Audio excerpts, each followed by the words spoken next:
Olá, boa noite. Estou aqui esperando e já estou no ar e estou esperando. Como é que você vai? Boa noite, prazer estar aqui. Mais uma vez ao vivo com você. São 8h03. Hoje a gente vai falar de um tema que, na verdade, as pessoas pedem muito alguns temas através do nosso site. E é claro que todos os anos, aqui na nossa região, a gente passa um perrengue danado por conta do clima seco. As alergias vêm, as crianças sofrem, os idosos sofrem. Mas o que a gente pode fazer? A gente pode falar com um alergista que entende sobre o assunto, te explicar tudo e você vai se prevenir ou vai se tratar. Nosso convidado de hoje é o Dr. Daniel Strozzi. Boa noite, doutor. Ele é alergista, imunologista. Você deve conhecer, ele é dono da Imune, ali na Avenida 86. A gente sempre passa e vê a clínica ali, que é uma clínica de vacinação, um centro de vacinação, não é, doutor? Exatamente. Então, hoje eu estou atendendo a muitos pedidos, né? Vamos falar sobre alergia na nossa primeira entrevista. Na segunda entrevista, nós vamos continuar com o assunto sobre alergia, mas aí a gente vai falar sobre alergia alimentar. E a nossa convidada também já é muito conhecida, ela já me deu algumas entrevistas, é uma pessoa que eu gosto muito, que é a Mônica Laboissière. Boa noite, Mônica. Daqui a pouco a gente fala com a Mônica sobre alergia alimentar. O programa hoje está supimpa e é claro que você vai assistir inteirinho. Tá bom? Até já. Daqui a pouco a gente volta.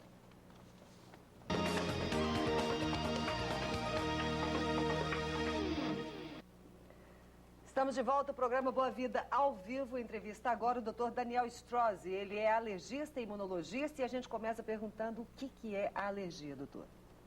Bom, a alergia é uma doença vamos dizer assim, que o corpo ele começa... Todo mundo acha que a alergia é baixa imunidade, né? O médico fala, você está com alergia, vou te dar um remedinho também para aumentar a imunidade. A alergia, pelo contrário, ela é autoimunidade. Então, existe um anticorpo chamado IgE no seu sistema imunológico, IgE, no seu corpo, que quando você tem que estar você tem que ter uma predisposição genética para desenvolver alergia. Tá? Então, normalmente isso é passado de pai, mãe, né, para uma criança. Se nenhum dos pais tem alergia, essa criança tem uma chance de desenvolver alergia de 30%. Se o pai tiver, 40% a chance dessa criança ter alergia. Se a mãe tiver, 50%. Se o pai e a mãe tiver, essas chances aumentam acima de 80%. Então, isso é uma coisa genética. E a alergia é uma doença do sistema imunológico, né, que ele reage acima do normal. Então, é uma hiperreatividade do sistema imunológico que vai produzir vários sintomas.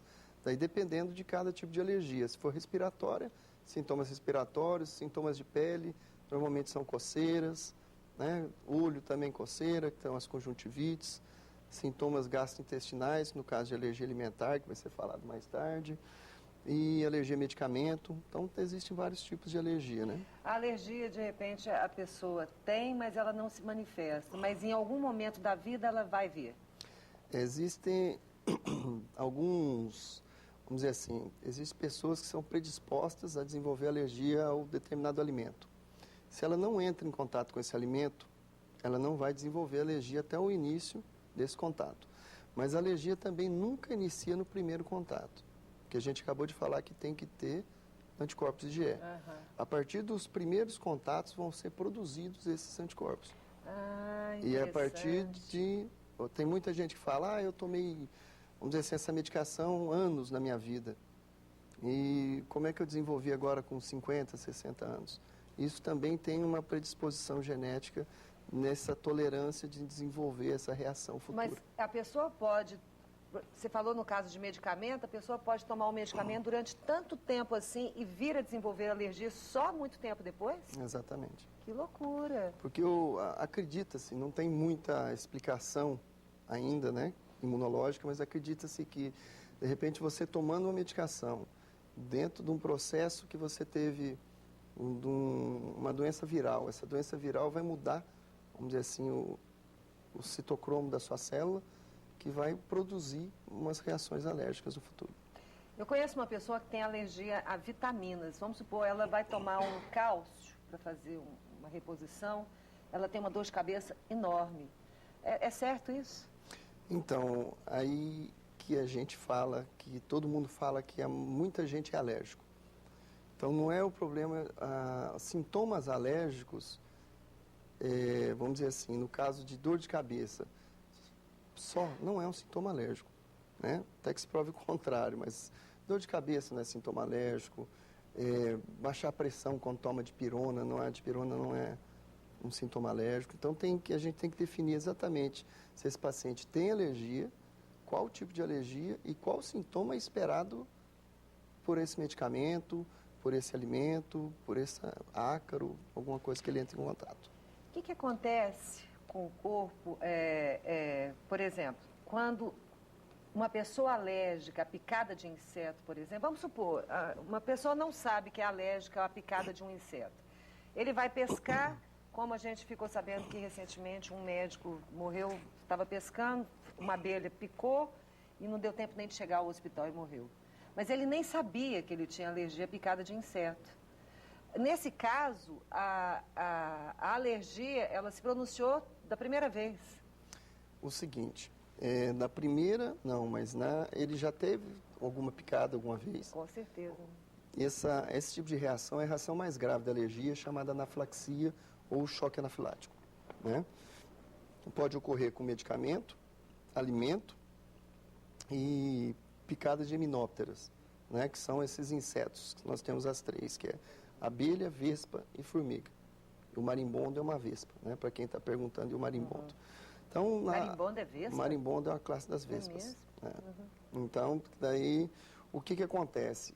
A partir do momento que esse paciente ele tem que ter predisposição genética a desenvolver essa alergia, essa predisposição genética, a partir do momento que esse paciente tem uma ferroada, esse veneno é introduzido, cresce o número de anticorpos IgE específico contra o veneno daquele inseto. E numa próxima ferroada, normalmente ele tem uma, duas, o corpo ele reage não tão agressivamente não tão antes. intensamente. Mas tem algumas pessoas que já na segunda, terceira ferroada não tem tempo de chegar ao hospital, não tem tempo de sair de onde está. Esse choque anafilático fecha a glote?